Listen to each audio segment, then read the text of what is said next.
நாங்கள் வந்துட்டு எஸ்ஐஆர் படிவம் ஃபில் பண்ணி கொடுத்துருக்கோம்.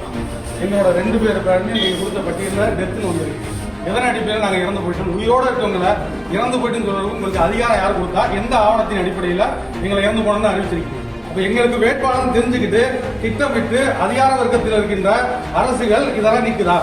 எங்களுக்கு இது பதில் தெரிஞ்சான். எங்களுக்கே இந்த நிலைமைனா கிராமத்தில் வர்ற பாமர மக்கள், படிக்காத மக்களுக்கு என்ன நிலைமை? இந்த இருக்க ஓட்டர் ஐடி கடந்த முறை மாற்று வேட்பாளர் பாராளுமன்ற தொகுதியில நாங்க அதே வீட்டில் தான் இருக்கோம். வேற வீட்டில் ஷிஃப்டிங் ஆகி போயிருந்தா கூட நீங்க ஷிஃப்ட் போட்டுதா கூட பரவாயில்ல. உயிரோடு இருக்க எப்படி நீங்க செத்து போன்னு சொல்றது உங்களுக்கு யாரும் உரிமை கொடுத்தா? இது வந்து நிர்வாக குழப்படியா இல்ல வந்து திட்டமிட்ட சதியா? இது திட்டமிட்ட சதி, நிர்வாக குழப்படி கிடையாது. எங்க பேரை சேர்க்கணும் இல்ல. எத்தனை பேர் இந்த மாதிரி ஆயிருக்கு? எனக்கு ஒரு நாள் நீதி கிடைச்சா மத்தவங்களுக்கு யார் நீதி கொடுப்பா? நான் என்ன கேட்கறேன், எனக்கு இதுக்கு மட்டும் பதில் சொல்லுங்க. இதை பார்த்து ஸ்கேன் பண்ணாங்களா இல்ல சும்மா மொத்தமா ஸ்கேன் பண்ணிட்டாங்களா? தமிழக சட்டசபை தேர்தலுக்கு இன்னும் 4 மாதங்களே உள்ள நிலையில் அனைத்து கட்சிகளும் தேர்தல் பணிகளை தீவிரப்படுத்தியுள்ளன. நாம் தமிழர் கட்சி முதற்கட்டமாக 100 தொகுதிகளுக்கு வேட்பாளர் பட்டியலை அறிவித்துள்ளது. சிவகங்கை தொகுதியில் இந்துஜா என்பவர் போட்டியிடுகிறார். இதற்கிடையே தமிழகம் முழுவதும் வாக்காளர் பட்டியல் சிறப்பு தீவிர திருத்தப் பணி நடந்து வருகிறது. வாக்காளர் பட்டியலில் உள்ள இறந்தவர்களின் பெயர்கள் 2 இடங்களில் ஒரே வாக்காளர் பெயர் ஆகியவற்றை நீக்கும் பணியில் தேர்தல் கமிஷன் ஈடுபட்டுள்ளது. இந்த பணிகள் வரும் 11ஆம் தேதி முடிவடைய உள்ளது. 16ஆம் தேதி வரைவு வாக்காளர் பட்டியல் வெளியிடப்பட உள்ளது. இந்நிலையில் சிவகங்கை தொகுதி நாம் தமிழர் கட்சியின் வேட்பாளர் இந்துஜா மற்றும் அவரது கணவர் ரமேஷ் ஆகியோரின் பெயர்கள் வாக்காளர் பட்டியலில் இருந்து நீக்கப்பட்டிருக்கிறது. இதுபற்றி அறிந்த இந்துஜா கணவருடன் சிவகங்கை கலெக்டர் அலுவலகத்திற்கு சென்றார். வாக்காளர் பட்டியலில் இருந்து தனது பெயரும் கணவர் பெயரும் நீக்கப்பட்டு இறந்தவர்கள் பட்டியலில் சேர்க்கப்பட்டுள்ளதாக இந்துஜா குற்றம் சாட்டினார். அப்போது கலெக்டர் பொற்கொடியுடன் இந்துஜாவும் அவரது கணவர் ரமேஷும் கடும் வாக்குவாதத்தில் ஈடுபட்டதால் பரபரப்பு ஏற்பட்டது. தவறிழைத்த பிஎல்ஓ மீது கடும் நடவடிக்கை எடுக்கப்படும் என அப்போது கலெக்டர் பொற்கொடி உறுதியளித்த பிறகே இந்துஜா உள்ளிட்ட நாதாகாவினர் கலெக்டர் அலுவலகத்தில் இருந்து புறப்பட்டனர். நாங்கள் வந்துட்டு எஸ்ஐஆர் படிவம் ஃபில் பண்ணி கொடுத்துருக்கோம்.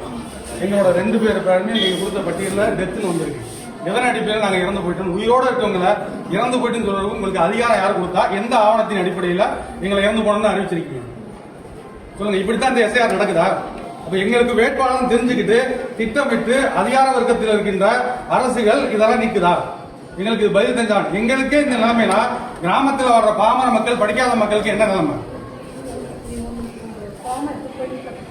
ஆமா, வாங்கிதான் கையெழுத்து கொடுத்து அவங்களே கையெழுத்து கொடுத்துருக்காங்க. இன்னொரு படி அவங்க கொடுத்துருக்காங்க. இந்த ஆதாரம் இருக்கு. இந்த இருக்கு ஓட்டர் ஐடி கடந்த முறை மாற்று வேட்பாளர் பாராளுமன்ற தொகுதியில நாங்க அதே வீட்டில் தான் இருக்கோம். வேற வீட்டில் ஷிஃப்டிங் ஆகி போயிருந்தா கூட நீங்க ஷிஃப்ட் போட்டுதா கூட பரவாயில்ல. உயிரோடு இருக்க எப்படி நீங்க செத்து போன்னு சொல்றது உங்களுக்கு யாரும் உரிமை கொடுத்தா? செத்து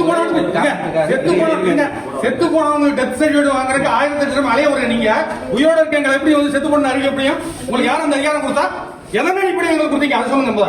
நான் செத்து போயிட்டேன்றதுக்கு முனிசிபாலிட்டி சர்டிபிகேட் இருக்கா? டெத் சர்டிபிகேட் கொடுத்துருக்காங்க, சொல்லுங்க பார்க்கலாம். கடந்த முறை நான் ஜூம் மீட்டிங்ல கொண்டு பேசினேன். ஒரு படிவம் தான் கொடுக்குறாங்க, இன்னொரு படிவம் கொடுக்குறேன்னு. 2 படிவம் வச்சிருந்து ஒரு படிவம் இருக்கு ஆதாரத்துக்கு எனக்கு இருக்கவே நீங்க நீக்கிறீங்கன்னா ஒரு படிவம் கொடுத்துட்டு ஆதாரம் இல்லைன்னு சொல்லிட்டு திரும்ப வந்து நீங்க ஒரு டைம் கொடுத்துருக்கீங்கல்ல, இந்த டைத்துக்கு அப்புறம் நீங்க திரும்ப வந்து சேர்க்கலாம்னு சொல்லி ஏதோ எதன் அடிப்படையில் வந்து சேர்க்க முடியும்? நீங்க இது வந்து நிர்வாக குழப்படியா இல்ல வந்து திட்டமிட்ட சதியா? இது திட்டமிட்ட சதி, நிர்வாக குழப்படி கிடையாது. மேடம் அப்படி இல்ல மேடம். ஒரு சொல்யூஷன் சொல்லவே விட மாட்டேங்கிறீங்க. சரி சொல்லுங்க, சொல்யூஷன் சொல்லுங்க. செத்து போன உயிரோட கொண்டாட போறீங்களா? சொல்லுங்க, சொல்யூஷன் சொல்லுங்க.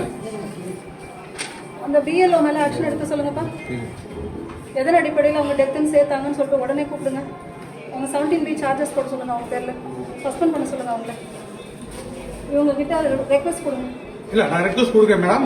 ஒரு அதாவது நீங்க அந்த பிஎல்ஓவா வந்துட்டு பணி நிறுத்தனமோ இல்ல பணி நிகமோ செய்யறது வந்து எங்களுக்கு தேவையில்லை.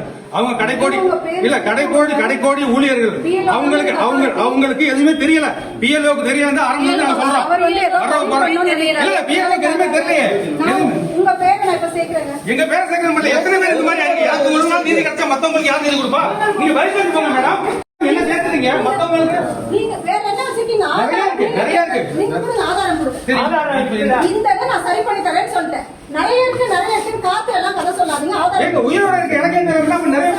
சரியான முறையில் அவங்க வந்து பண்ணல. உங்களை ஜூம் மீட்டிங் நீங்க கடைசியா கேட்டீங்களா? நாம் தமிழர் கட்சிக்கு ஏதாவது வேண்டுகோள் இருக்கான்னு கேட்டீங்கல்ல ஜூம் மீட்டிங்ல. நான் உங்களுக்கு என்ன சொன்னேன், வர்ற ஊழியர்களுக்கு எதுவுமே தெரிய மாட்டேங்குது. அவங்க வந்துட்டு எந்த ஒரு பிராக்டிஸ் இல்லாம வர்றாங்க, அவங்களுக்கு சரியான ட்ரைனிங் கொடுக்கணும்னு சொல்லி கொண்டு சொல்லியிருக்காங்க ஏற்கனவே. அப்படி இருந்து திரும்ப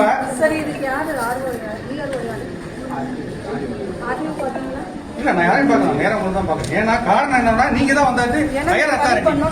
தரேன்னு சொல்லியிருக்கேன். எல்லாத்தையுமே சரி பண்ணுங்க மேடம். தயவு செய்து எனக்கு ஒரு ஆளுக்கு மட்டும் எல்லாத்தையும் நீங்க கொடுத்ததை நான் சரி பண்ணிருக்கேன். நீங்க எந்த ஆதாரமும் இல்லாம இது மாதிரி எத்தனை சேர்த்தீங்கன்னு கேக்குறீங்க. எக்ஸாம்பிள் இருக்கு. நானே என்ன பொறுத்த வரைக்கும் வேற தவறு நடக்கல. நடந்திருந்தா கொடுங்க. நாங்க எடுத்து வந்துறோம். எல்லாமே நான் சரியா தான் பண்ணிருக்கேன். எங்க பிஎல்ஓக்கு நான் வெளிப்படையா உங்களுக்கு சொல்றேன் மேடம். நான் என்ன கேக்குறேன், எனக்கு இதுக்கு மட்டும் பதில் சொல்லுங்க. இதை பார்த்து ஸ்கேன் பண்ணாங்களா இல்ல சும்மா மொத்தமா ஸ்கேன் பண்ணிட்டாங்களா? எனக்கு அதான் கேள்வி. நான் கொடுத்த படிவத்தை பார்த்து எல்லாமே முறைப்படி நடந்துருக்கு சார்.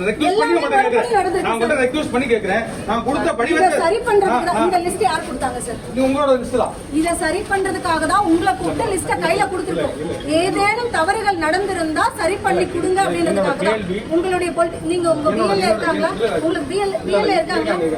பூத் லெவல் ஏஜென்ட் இருக்காங்களா? போனாங்களா பிஎல்ஓ கூட? நானே அந்த பூத்துக்கு அந்த தப்பு எப்படி நடந்துச்சு? நானே அந்த பூத்துக்கு நீங்க போயிருந்தா அந்த தப்பு பிஎல்ஓ கூட போயிருந்தா இந்த மாதிரி இறப்பு பிஎல்ஓ சேர்த்துக்க மாட்டாங்க.